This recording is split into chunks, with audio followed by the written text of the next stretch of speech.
Me voy a centrar inicialmente en los aspectos de la teoría de la argumentación contemporánea para al final comentar un poco sobre algunas de las líneas de trabajo que actualmente tenemos en el campo de la argumentación, ya con un enfoque más puntual, sobre todo en el terreno de lo visual y en el terreno de la tradición amerindia.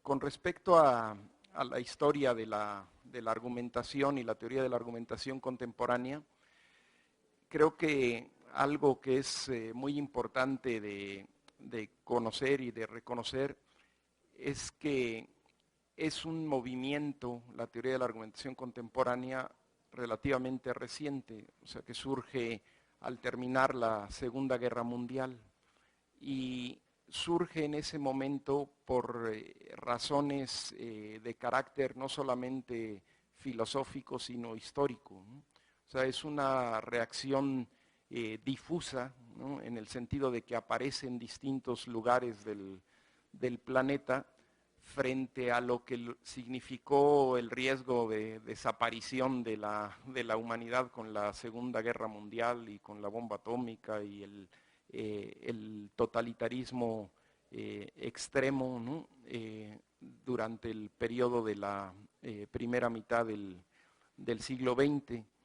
Y en ese sentido está imbuida de un espíritu democrático, de comprensión, de reconocimiento de las diferencias, que es una base central de la teoría contemporánea de la argumentación.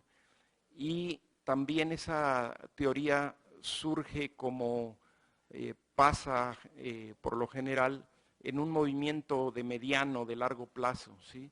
Es decir, cuando se instaura el empirismo y el racionalismo, eso implica una perspectiva de los saberes, de las ciencias, que dura los siglos siguientes y aún hoy es de alguna manera de gran peso.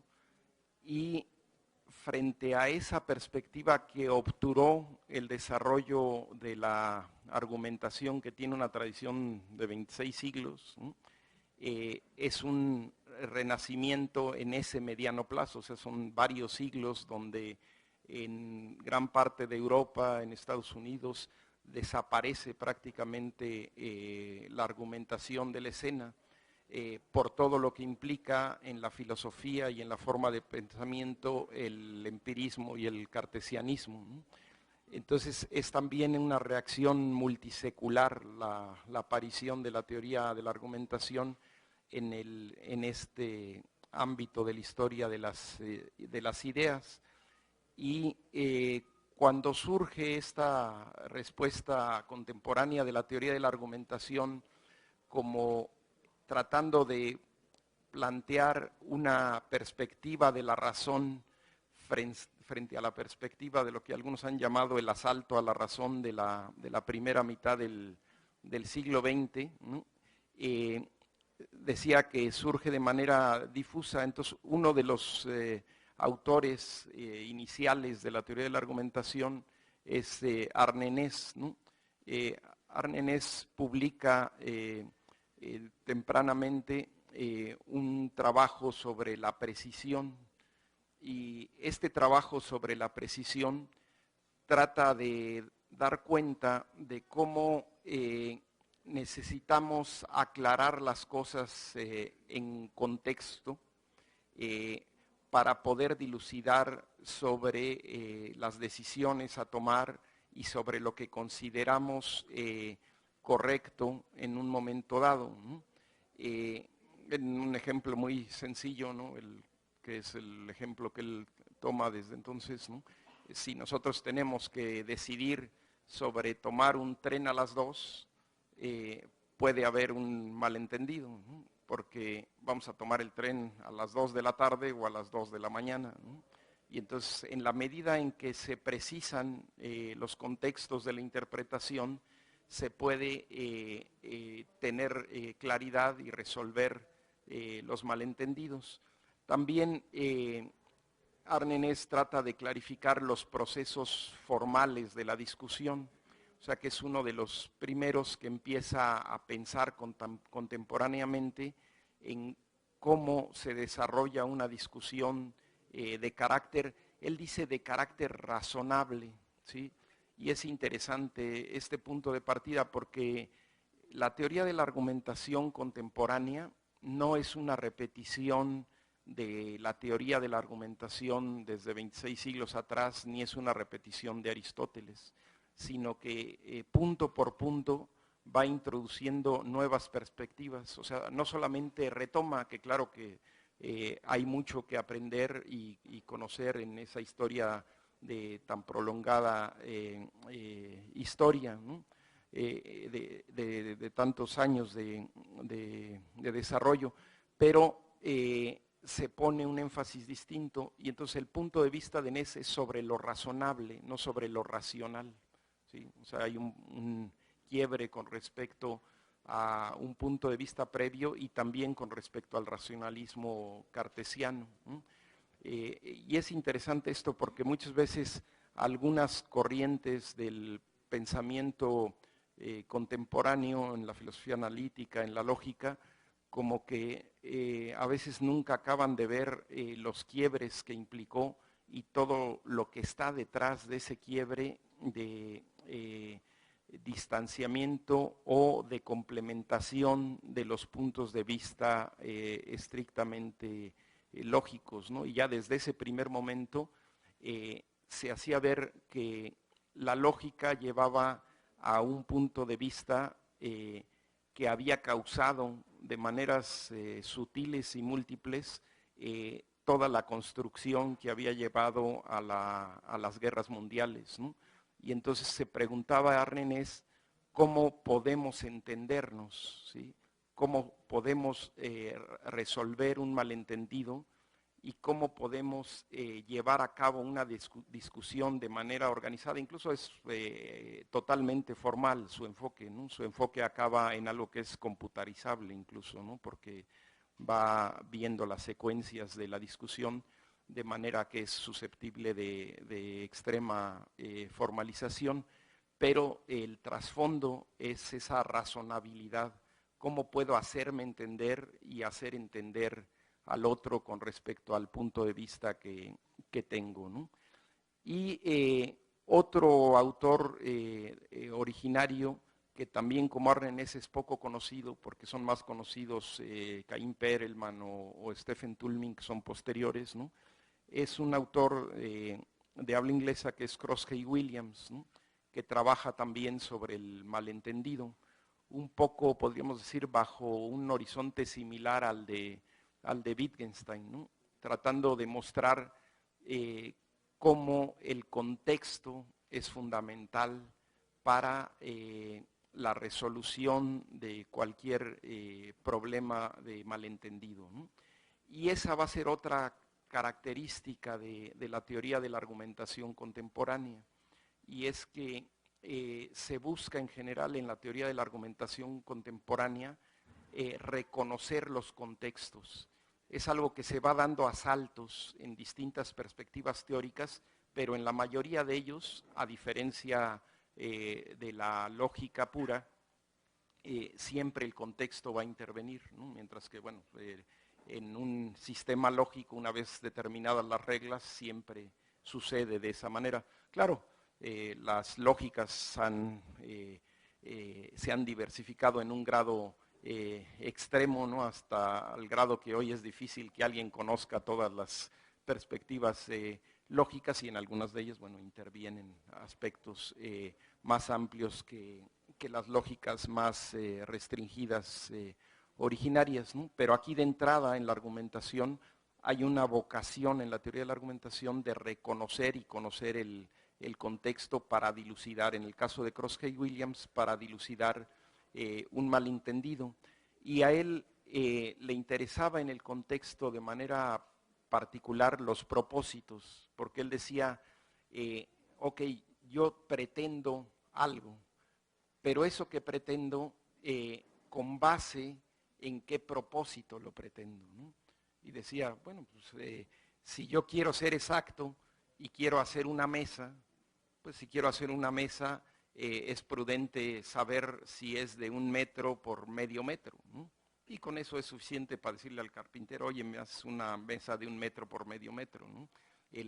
Pero si yo quiero dilucidar un problema de contacto milimétrico de una partícula con otra, pues no es suficiente una categoría de centímetros, ¿verdad? O sea, me tengo que mover en otro nivel de precisión porque si no el experimento que quiero hacer va a fallar catastróficamente, ¿no?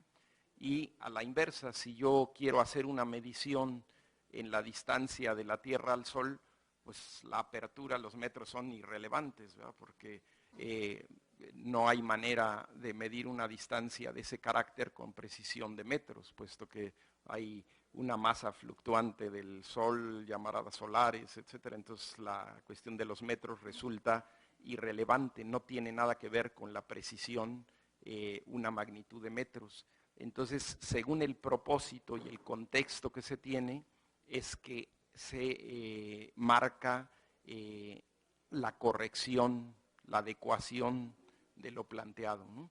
Entonces, ellos son como dos de los pioneros en el ámbito de la teoría de la argumentación y son poco conocidos. Hasta la fecha, en general, se reconocen en los ámbitos de quienes estudiamos la argumentación, pero no alcanzaron como una difusión muy importante. Sin embargo, están en la base de muchos otros planteamientos que resultaron al cabo más conocidos, como suele suceder en la historia de las ideas, ¿no? Que muchas veces quienes ponen pilares, ponen bases, no siempre son quienes son universalmente reconocidos, ¿no? Como, no sé, en el ámbito de la filosofía tenemos el caso muy claro de Sartre, ¿no? Sartre fue uno de los filósofos que se expandió su propuesta de manera general, ¿no? Aunque había muchos otros que tenían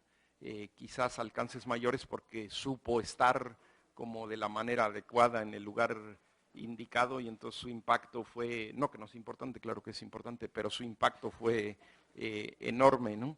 Entonces, ya años después de los trabajos pioneros de 47 y de 53 de Crosskey-Williams y de Arnenez, se conocen en el ámbito occidental, porque de lo que voy a hablar de la teoría de la argumentación contemporánea es básicamente la teoría de la argumentación contemporánea en Occidente, porque meterse al ámbito chino, al ámbito hindú es materia de otra cuestión, ¿no? De hecho, el título de teoría de la argumentación es demasiado grande, en realidad tenemos normalmente una visión restringida.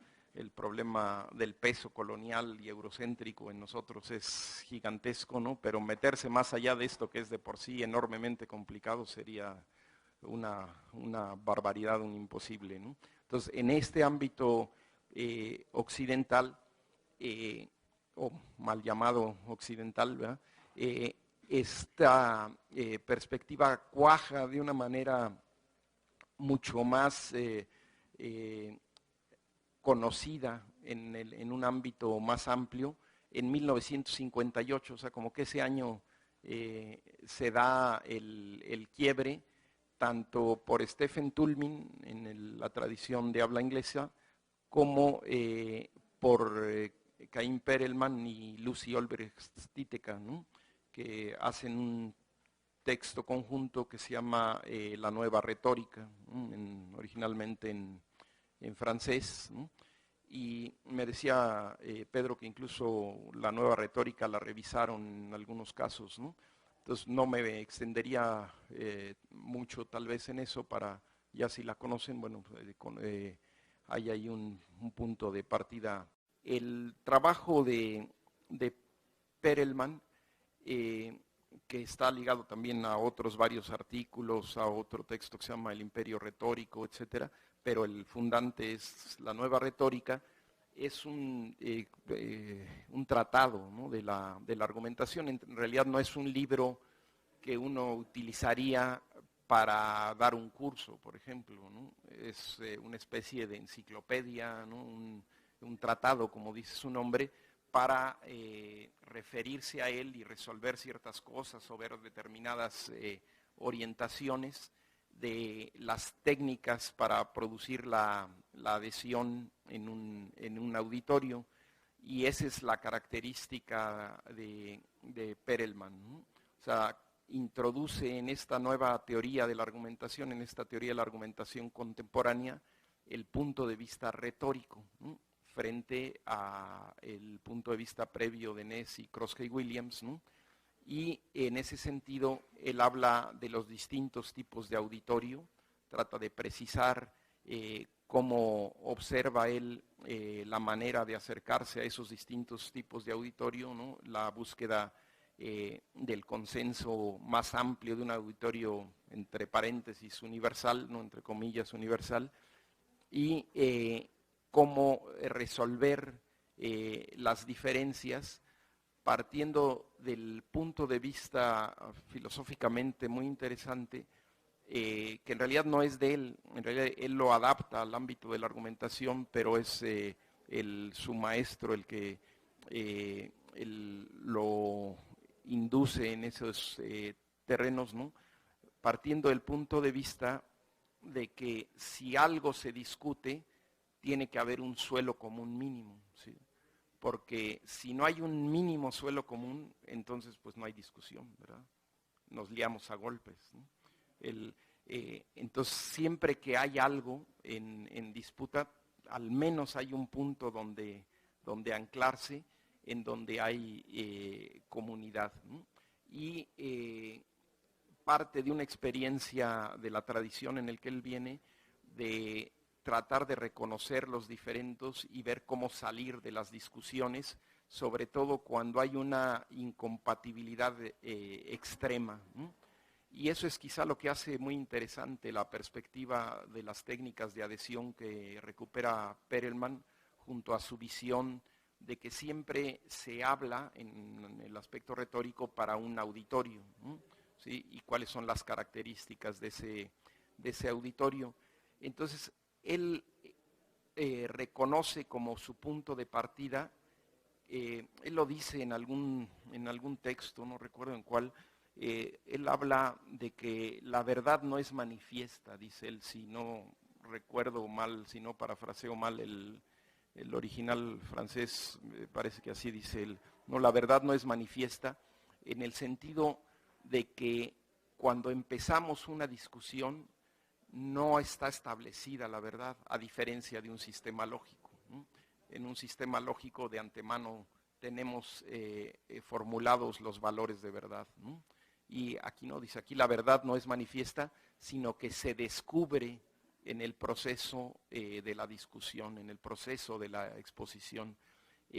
Incluso podríamos pensar que de alguna manera al hablar, aún en la perspectiva retórica total, la verdad se nos revela en el proceso mismo, ¿no? Como esa cuestión que todos hemos experimentado de que en ocasiones uno no sabe lo que sabe, por así decir, ¿no? Sino que en el momento mismo de exponer surge algo que es producto de todo lo que está atrás, pero que no sabíamos con precisión en un momento previo, ¿no?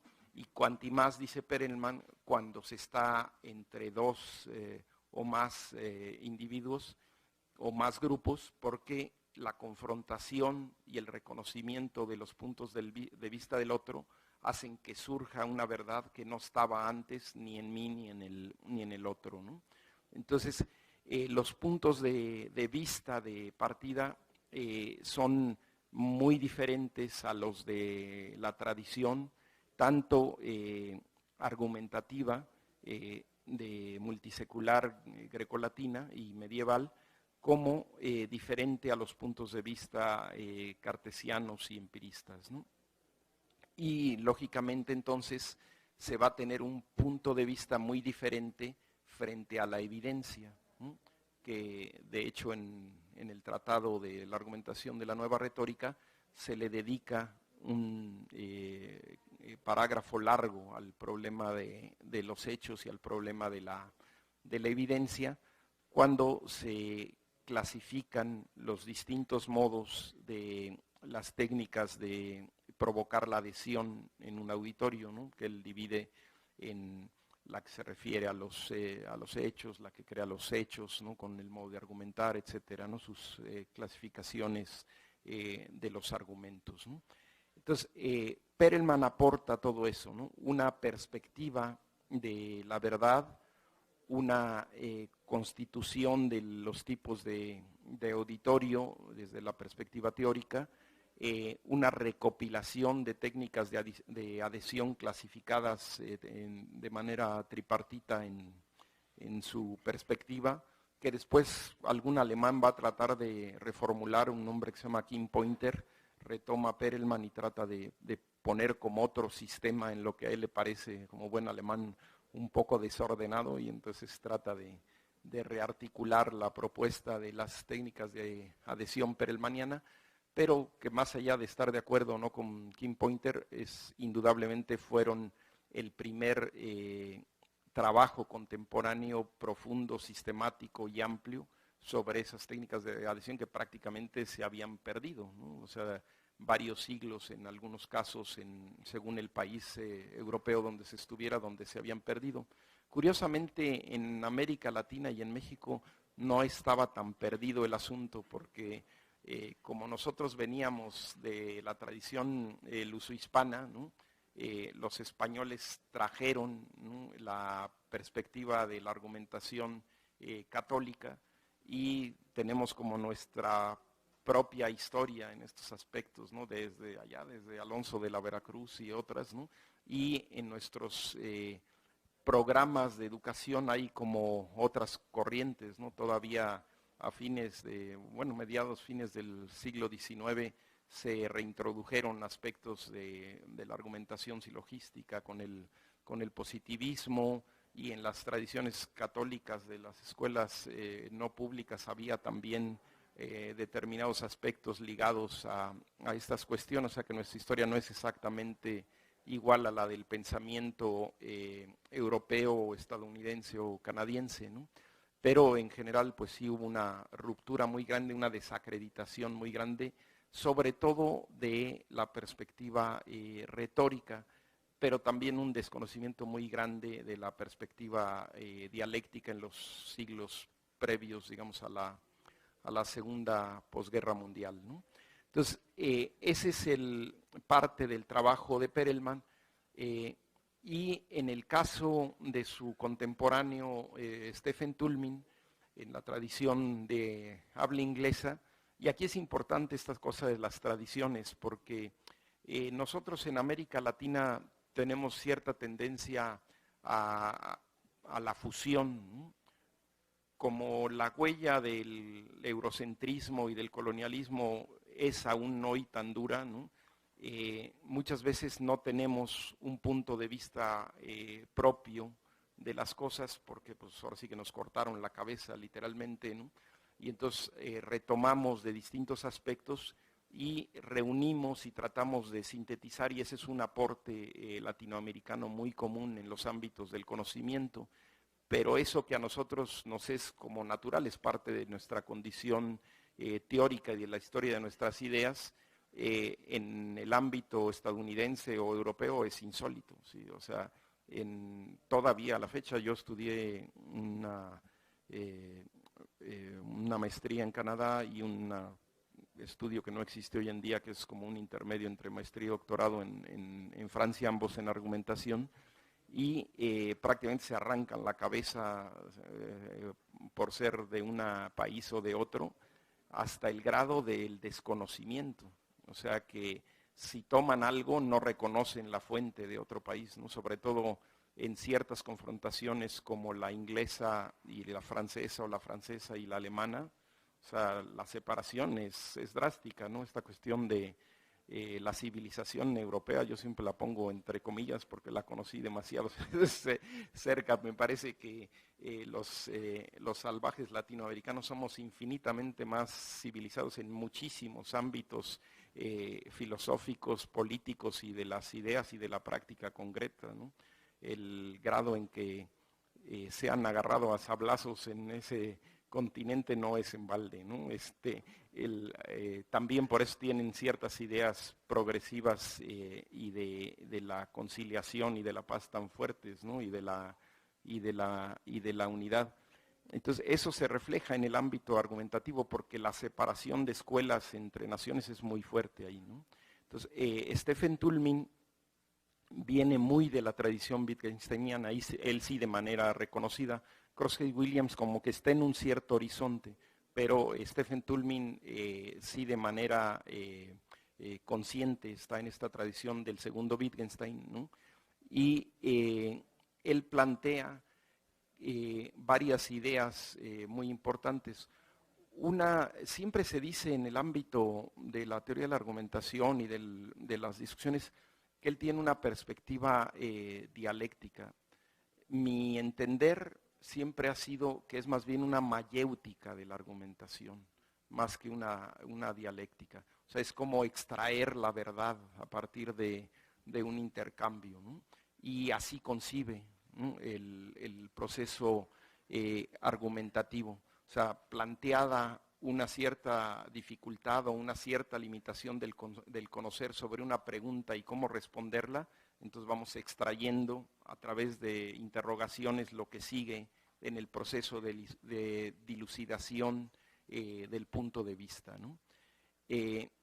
Y además de esa mayéutica del proceso, él propone una noción que le llamamos el campo de la argumentación, ¿sí? Él introduce esta cuestión del contexto, mientras que Arnenes trataba de dilucidar cómo se precisa una proposición en un contexto dado, ¿no?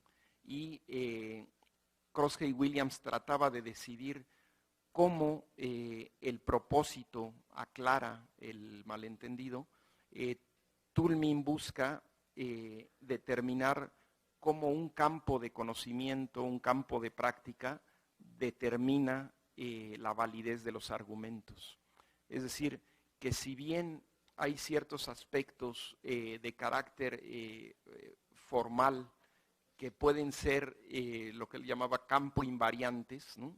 En general ya al aplicarse en un terreno concreto del conocimiento, hay determinados aspectos, las garantías, lo que hace que algo sea válido es campo dependiente, ¿no? Y no se manifiesta de la misma manera, incluso algo tan abstracto como la posibilidad en estética que en matemáticas, ¿verdad? Entonces, él aporta esta perspectiva de los campos de la argumentación. Y además de la mayéutica y la reflexión sobre el carácter campodependiente de determinados aspectos de la argumentación, él nos hace ver también otros aspectos sobre lo que él llama el esquema de la argumentación, ¿no? O sea, él hace una abstracción de todo ese proceso argumentativo y nos comenta que cuando nosotros iniciamos una discusión, bueno, lo que se necesita es un punto de vista, ¿no? O sea, si no, pues no hay argumentación. Si no hay punto de vista, no hay una toma de partida, no existe la argumentación. No hay argumentación. Si no hay punto de vista, no hay una toma de partida, no existe la argumentación. Claro, sabemos, ¿no? Ya en todas las discusiones teóricas con gente como Plantano, como algunos otros, ¿no? Que para que exista ese punto de vista, bueno, tiene que haber detrás, desde la tradición grecolatina, una cuestión en disputa, ¿no?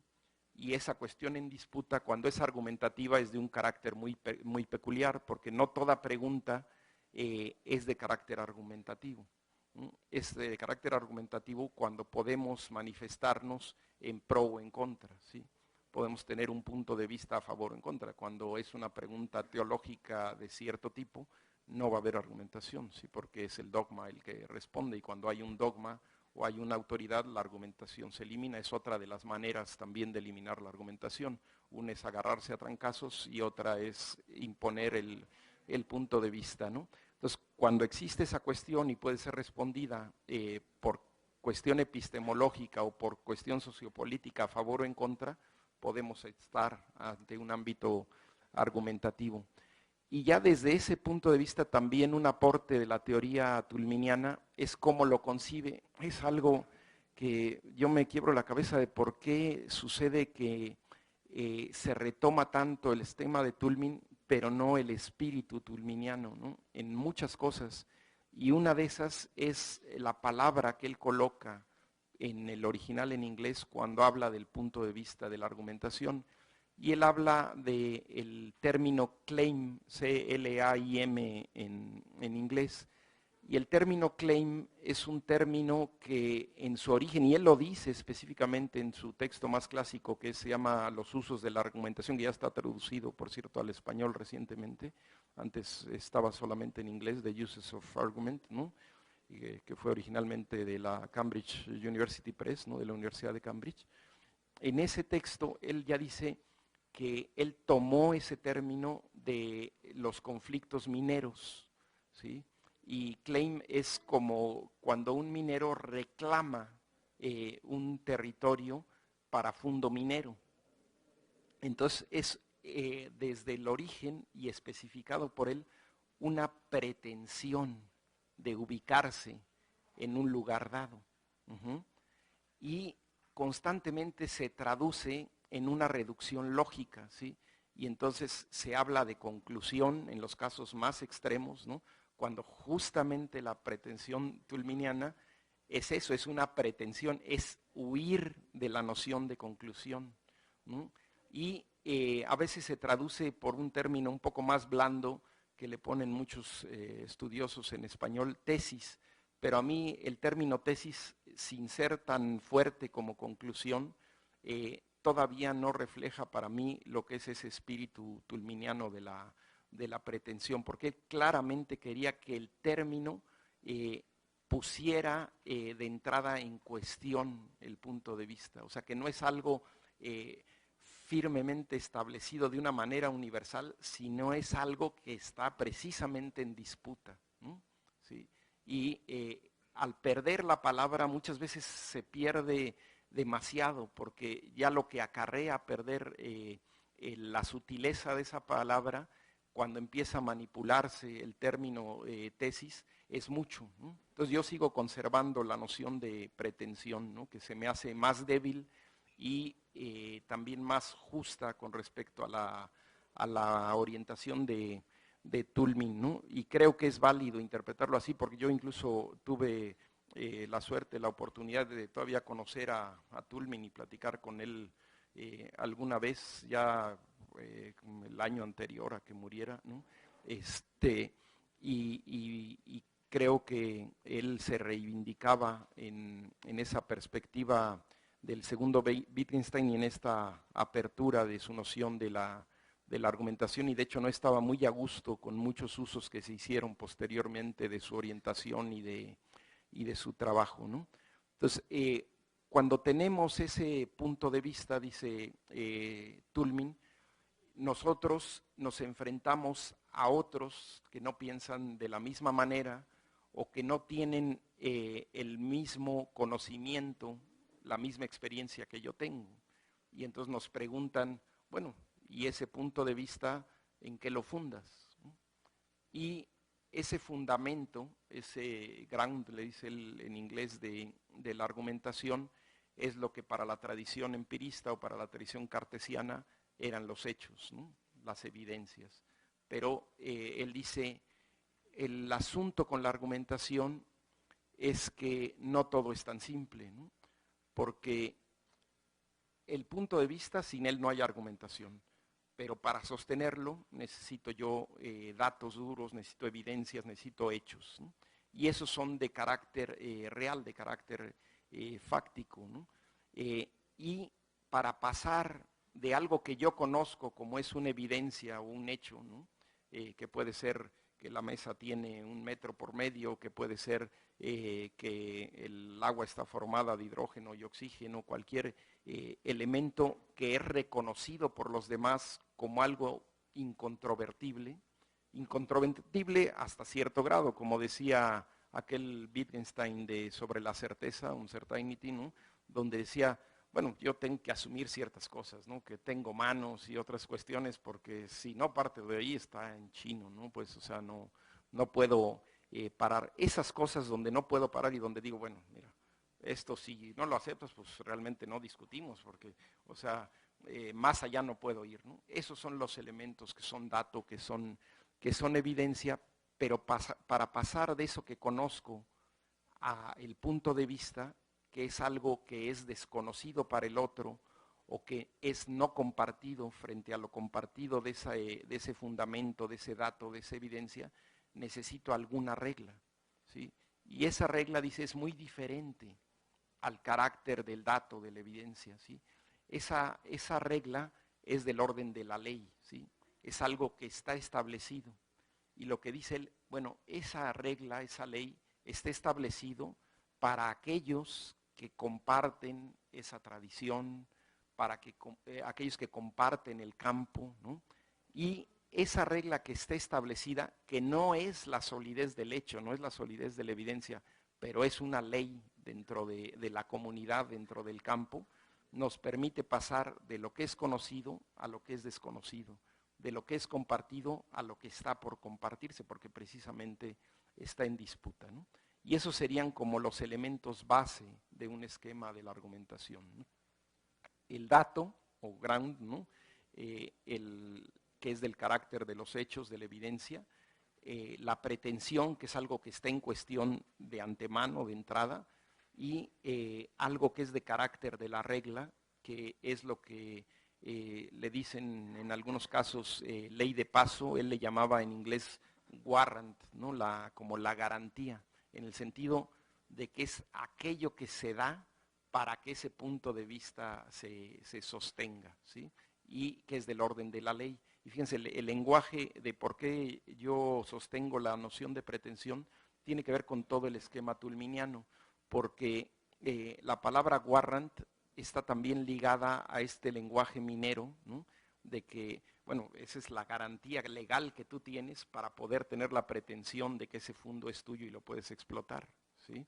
Entonces, no es una casualidad que él haya utilizado la palabra claim, sino que en todo su sistema y en la manera de escoger los términos había una intencionalidad clara, consciente. De hecho, él toma el término ground, que es un término peirciano, ¿sí?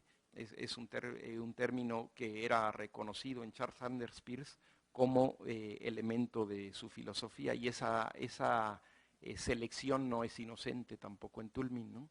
Entonces, esos son los elementos básicos, dice Toulmin, pero eso que es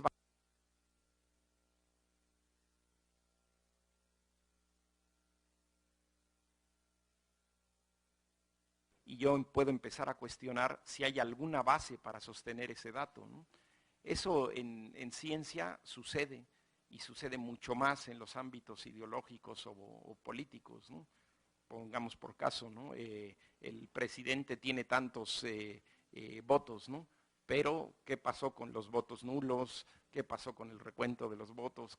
Ahí empezamos a poner en cuestión la validez del dato en el ámbito sociopolítico, pero eso sucede también en la ciencia, ¿no? Los datos se difuminan una vez que cuestionamos las pretensiones y el método de construcción de los datos, ¿no? Que es algo que Wittgenstein era muy claro al respecto de eso desde su trabajo sobre las investigaciones filosóficas, ¿no? Entonces, podemos poner en cuestión ese dato y podemos poner también en cuestión la garantía, ¿sí? Esa ley de paso que nos permite ir de lo desconocido a lo conocido, también lo podemos poner en cuestión, ¿no? Y cuando lo ponemos en cuestión necesitamos entonces un respaldo más fuerte, ¿no? Y ese respaldo más fuerte es aquello que se considera como incontrovertible en el campo, en la ideología, ¿no?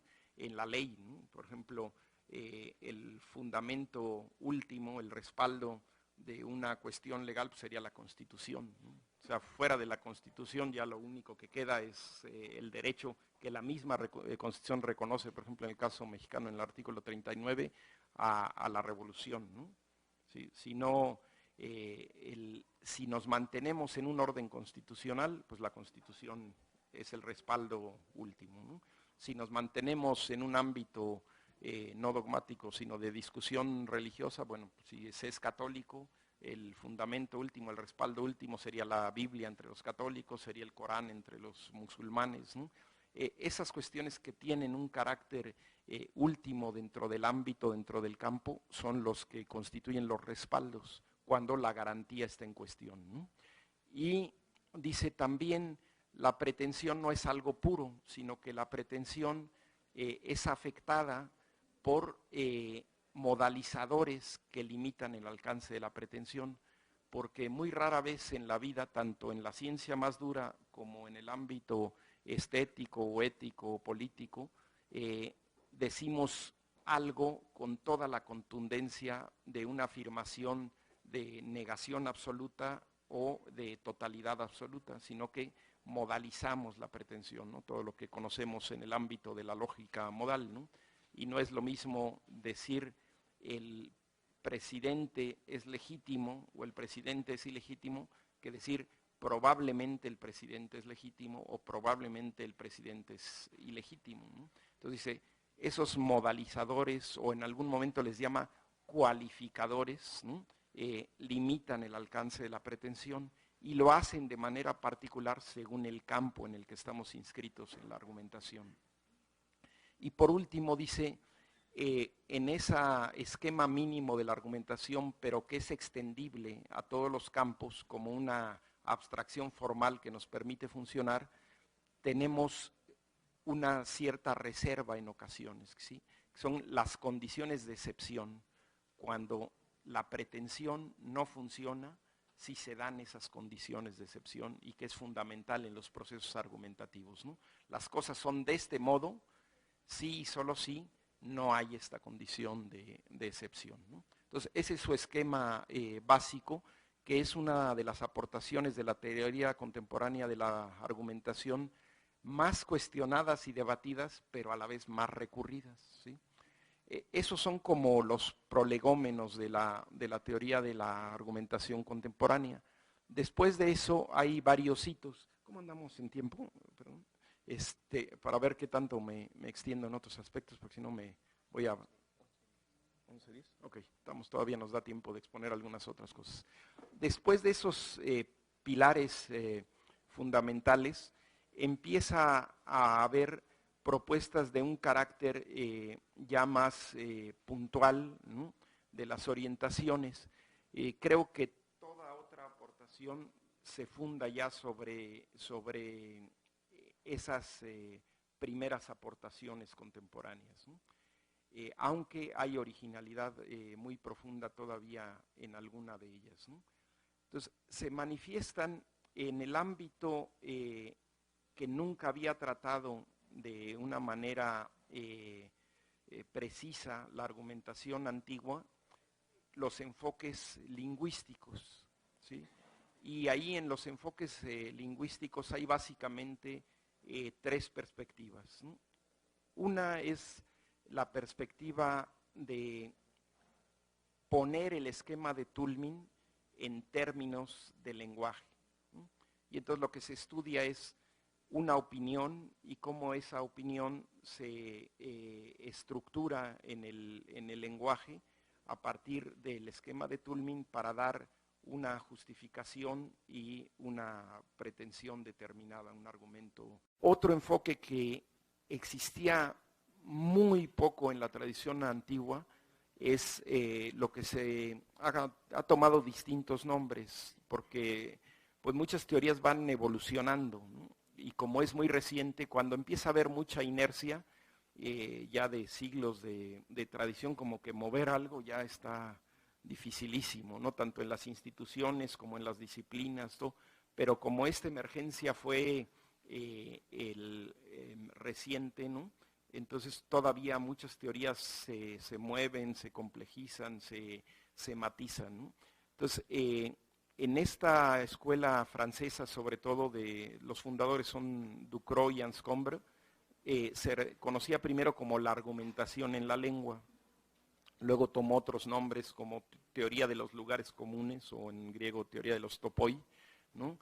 Y otras acepciones, ¿no? Esta teoría de la argumentación en la lengua lo que defiende es que utilizar una lengua es argumentar, ¿sí? O sea, que una de las operaciones que se hacen de por sí al hablar es argumentar, ¿no? Y que los marcadores de esa argumentación son susceptibles de estudio perfectamente preciso y formal, obedeciendo aspectos semánticos, es decir, del significado, aspectos pragmáticos, ¿no?, del sentido en el contexto y su uso, y que son susceptibles de verse en términos de formulación de reglas de cómo opera la argumentación en el lenguaje, y lo hacen perfectamente y demostradamente en una infinidad de casos con un cúmulo de textos directamente de ellos, que son más de una decena, ¿no?, y muchos artículos en todo el mundo que toman su enfoque, donde se va desarrollando su perspectiva. Fue de las primeras perspectivas que cuajó, como en América Latina, de la argumentación contemporánea, sobre todo en México, en Argentina, en Brasil, ¿no? Y la perspectiva de Anscombe y Ducrot se centra entonces en los elementos del lenguaje que son claramente argumentativos. Por ejemplo, lo que ellos llaman los conectores, ¿no? Ya había una tradición antigua europea en ese aspecto, lo que eran lo que se llamaba los sincategoremáticos, ¿no?, en la escuela de los modistas.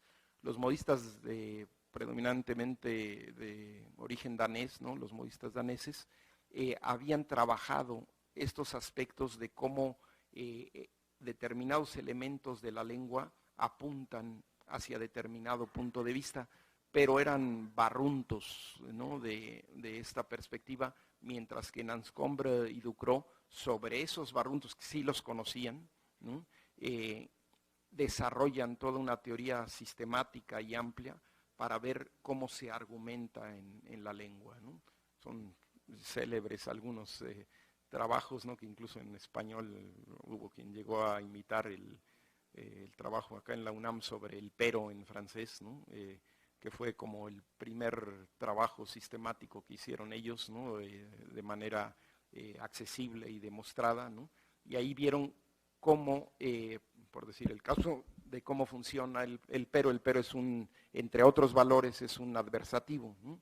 Entonces, los elementos que están antes y después de un pero apuntan en función de un elemento de manera constante, de manera que aunque reconocen el otro, no es ese sobre el que va a hilarse la argumentación, ¿no? O sea, si yo digo los aguacates son fruta, pero verdes, ¿no?, quiere decir que yo estoy apuntando a cierta conclusión sobre su clasificación en el orden vegetal, ¿no?, ¿sí?, o entre las verduras o entre lo verde, ¿no? Hacia allá va mi conclusión, ¿no? O sea, aunque reconozco el antecedente, ¿no?, me voy en relación al consecuente, ¿no?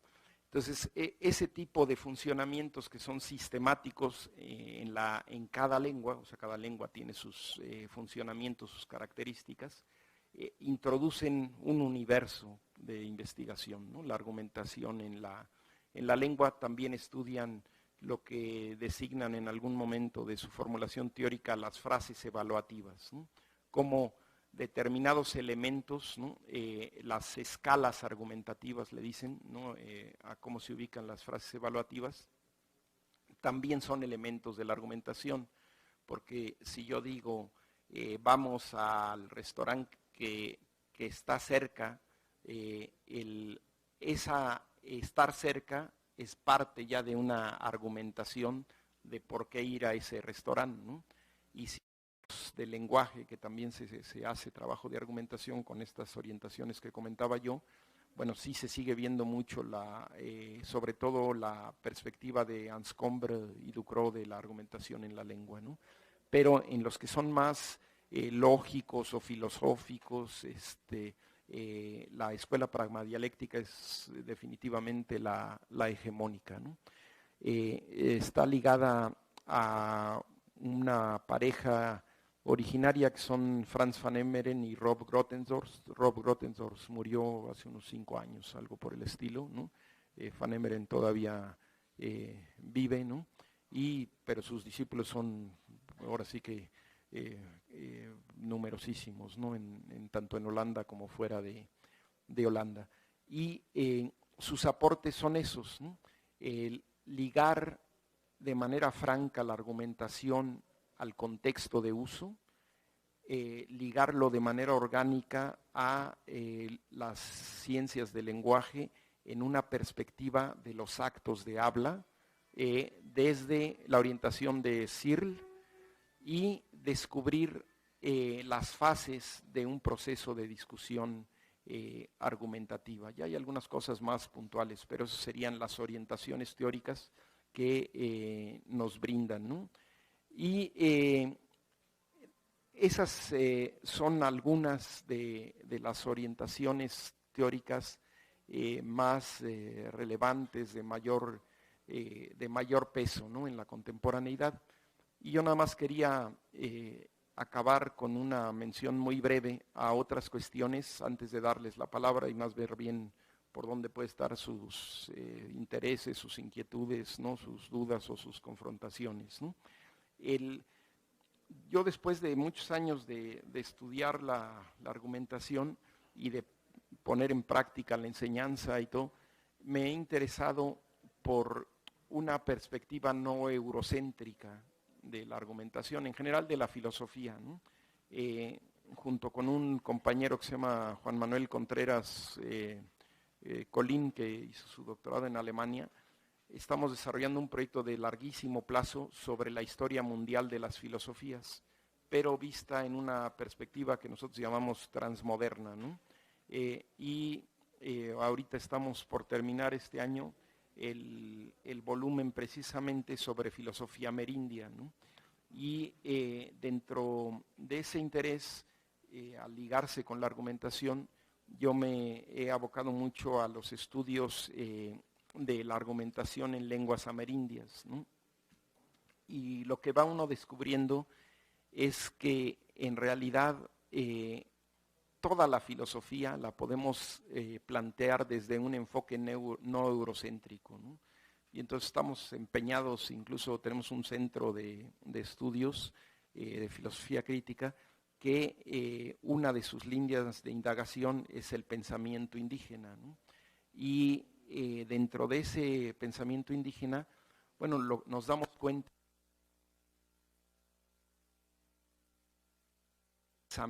sobre las grandes operaciones del discurso, la descripción, la narración y la argumentación, que le son peculiares y que tienen posibilidad de desarrollo y tienen una riqueza enorme que no está en la tradición llamada malamente occidental, ¿no?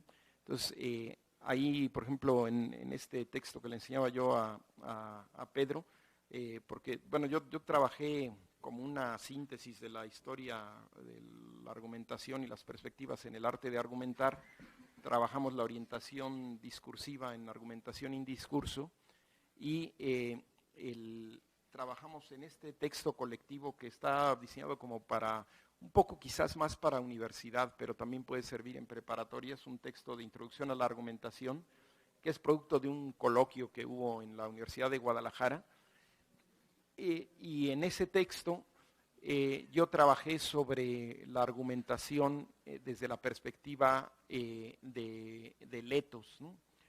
Sabemos que en la argumentación retórica en particular se estudiaba los argumentos a partir del etos, el patos y el logos, es decir, de la imagen del orador, de las emociones que se producen en el auditorio y de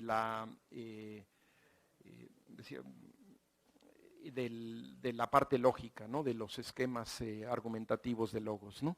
Entonces, yo traté de adentrarme en una primera incursión en el etos, en la construcción de la imagen del orador, en la tradición amerindia y en particular en la tradición náhua azteca, ¿no? ¿Sí? Porque es de una riqueza enorme, pero en nuestras grandes culturas amerindias hay incluso nociones muy interesantes, muy precisas de la verdad. Por ejemplo, para un estudio sobre lo que implica la argumentación en la lengua, el náhuatl clásico es una cosa para 1000 años de estudio, porque tenían una riqueza de conectores y elementos argumentativos increíble. O sea, era una lengua que para mí comparativamente tiene mayor riqueza en esos conectores lógicos que el alemán, que es una lengua que tiene una densidad enorme, ¿no?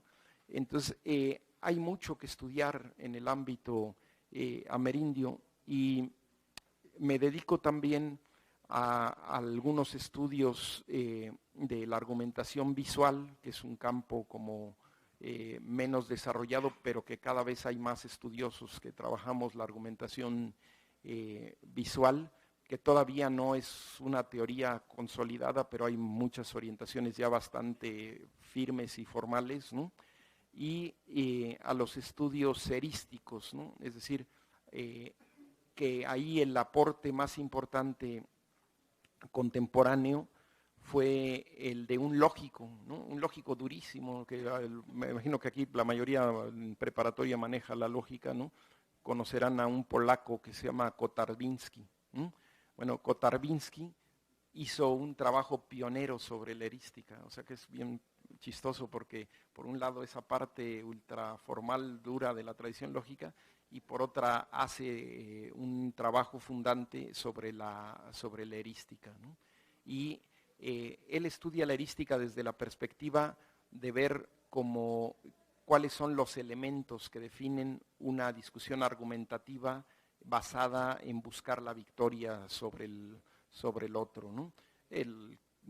La sorpresa, ¿no? O sea, el sorprender al otro, el hacer que recaiga la carga de la prueba en el otro, en fin, todos los elementos 7 define él, ¿no? En su trabajo inicial sobre lo que constituye una confrontación argumentativa erística, ¿no? Y sería como el último de los grandes fundadores que habría faltado de nombrar, ¿no? Dentro de un reconocimiento primario, ¿no? Entonces, con esto un poco concluyo mi parte de esta charla y les dejo la